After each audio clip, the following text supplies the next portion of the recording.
दोस्तों, आज हम आपको सुनाने जा रहे हैं एक राजा की कहानी। एक बार एक राजा शिकार के उद्देश्य से अपने काफिले के साथ किसी जंगल से गुजर रहा था। दूर दूर तक शिकार नजर नहीं आ रहा था। वे धीरे धीरे घनघोर जंगलों में प्रवेश करते गए। अभी कुछ ही दूर गए थे कि उन्हें कुछ डाकुओं के छिपने की जगह दिखाई दी। जैसे ही वे उनके पास पहुँचे कि पास के पेड़ पर बैठा तोता बोल पड़ा, पकड़ो पकड़ो, एक राजा आ रहा है। इसके पास बहुत सारा सामान है, लूटो लूटो, जल्दी आओ जल्दी आओ। तोते की आवाज़ सुनकर सभी डाकू राजा की ओर दौड़ पड़े। डाकुओं को अपनी ओर आते देखकर राजा और उसके सैनिक दौड़कर भाग खड़े हुए। भागते भागते कोसों दूर निकल गए। सामने एक बड़ा सा पेड़ दिखाई दिया।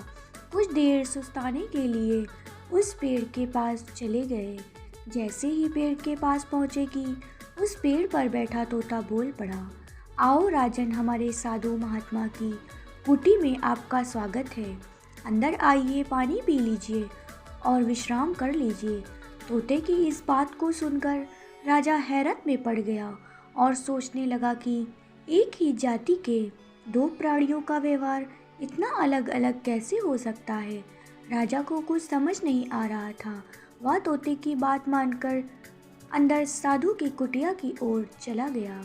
साधु महात्मा को प्रणाम करके समीप बैठ गया और अपनी सारी कहानी सुनाई और फिर धीरे से पूछा, ऋषिवर, इन दोनों तोतों का व्यवहार में आखिर इतना अंतर क्यों है।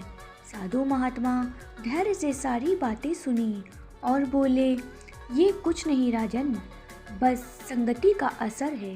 डाकुओं के साथ रहकर तोता भी डाकुओं की तरह व्यवहार करने लगा है और उसकी ही भाषा बोलने लगा है। अर्थात जो जिस वातावरण में रहता है वह वैसा ही बन जाता है। कहने का तात्पर्य ये है कि मूर्ख भी विद्वानों के साथ रहकर विद्वान बन जाता है और अगर विद्वान भी मूर्ख के संगति में रहता है तो उसके अंदर भी मूर्खता आ जाती है। इसलिए हमें संगति सोच समझ कर करनी चाहिए।